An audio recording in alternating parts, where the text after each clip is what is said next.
Good morning, Clem, to and everyone. Hope you're having a nice day. Sunny day here. Hope your weather is decent. Um, Finalizing plans for being with you next week for the uh, sad news of the passing of Ron Jr. Um, when we get this kind of news, it's kind of like an emotional kick in the side, isn't it? I mean, you're not expecting it. It's painful, not what you wanted. Um, it can be a real challenge to deal with in the moment, depending on how close you were and how the news happens to hit you and those kinds of things. I don't know if you know this, but this is at the heart of the start of the Christmas story. And really, it's at the heart of the other end of Jesus's life. And we'll talk about that in a later podcast. But that's not the only kind of news that can like just hit you from the side and you're not even expecting it. Never see it coming. We're in a series for Christmas called Mary Did You Know? I based the title on one of my favorite songs of the Christmas era, or Christmas time. Mary Did You Know? You should listen to it if you don't. Listen carefully to the words. We're going to look at the words in an upcoming podcast. But we're taking a look at the Christmas story through the eyes of who is Mary and what did it mean for her? Most of you are pretty familiar with the basics of the Christmas story, that there's this baby Jesus that comes and he's meant to bless all people. You may or may not realize what all is involved in that, but there's lots of other people and characters involved. And last year we looked at some of the other characters involved, from Joseph to wise men and others. But just the Lord laid it on my mind this time to focus in on Mary and Mary's role in the Christmas story. And so at the very start of the Christmas story, the very first thing we read um, on Monday, I guess it is, it starts right off. His mother Mary. This is the very beginning of the Christmas story. His mother Mary pledged to be married to Joseph. They were engaged, but before they came together, she was found to be pregnant. I want us to look at Luke chapter 1, where it gives us a few more details of what that was like. But I want you to think for a moment what I asked you to think about that when we left off. Like, what was Mary thinking in the moment? What was Mary feeling? Even what was Mary feeling in the moment? Because as you can see in verse 19, where Joseph said he did not want to subject her to public disgrace, this would have been a very shameful thing for a very young, and you need to realize that Mary, some people put her as young as 12 years old. I think she was probably closer to 14, 15, 16 myself. The words that are used don't give us an exact age, but they are that young teenage age where a young lady's body has matured to the point that she's able to have children. And in old days, boys and girls got married earlier. Everybody died younger. Everybody got married younger. They started having children younger than we do now. So I personally think she was probably 14, 15, maybe 16 years old, engaged to be married, and she received this news. The book of Luke gives us more details about that. In the 6th month of Elizabeth's pregnancy, that's called her cousin or close relative. Elizabeth is actually quite a bit older. She's going to be the mother of John the Baptist, if you know the story of the Bible, how God sent John the Baptist, the head of Jesus' ministry, to announce that he's coming to begin a ministry. So Mary is visiting Elizabeth, and God sent an angel, Gabriel, to Nazareth, a town in Galilee. And he sent this angel to a virgin pledged to be married. Again, only engaged, not married. We talked last time about it. More than our engagement, less than our marriage. They are engaged, but it's a binding engagement. So to break it off, you actually have to divorce the person. You don't just hand the ring back or say, listen, I'm not doing this. You actually literally had a divorce. She's engaged or pledged to be married to a man named Joseph, a descendant of David, part of a very important family. It's through David's family that the Messiah was supposed to come. And the virgin's name was Mary. And the angel went to her and said, greetings, you who are highly favored. The Lord is with you. Now, that sounds like really good news on the surface.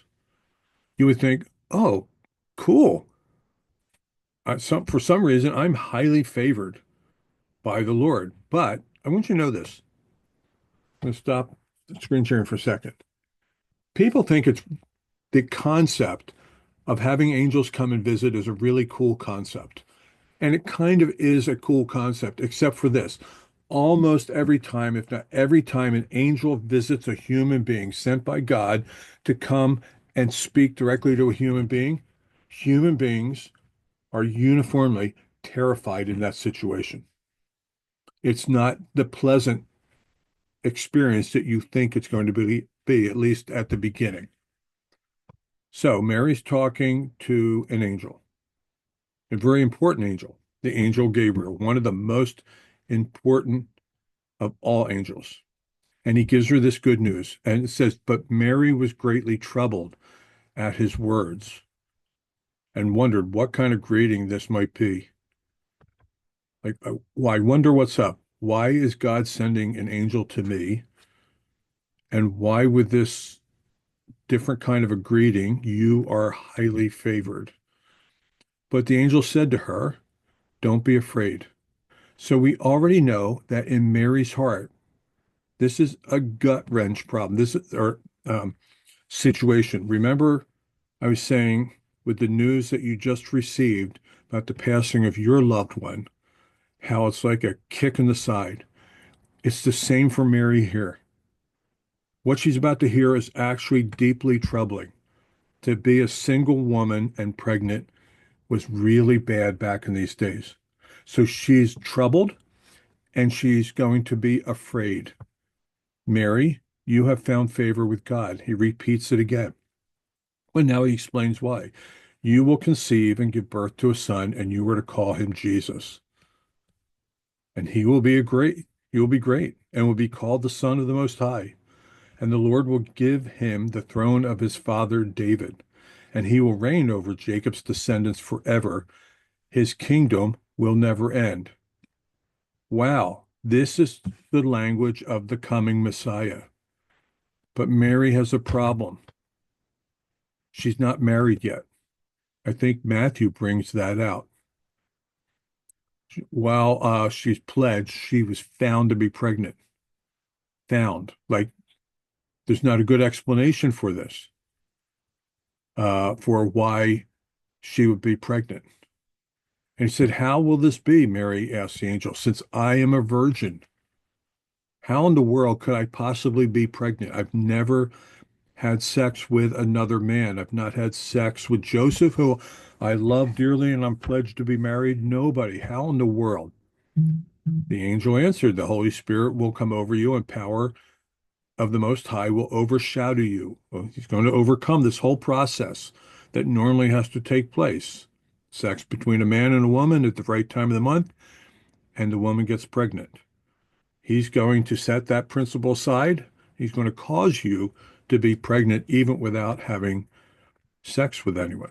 So the Holy One will be born. He will be called the Son of God. And even Elizabeth, your relative, is going to have a child in her old age. And she who was said to be unable to conceive is in her 6th month.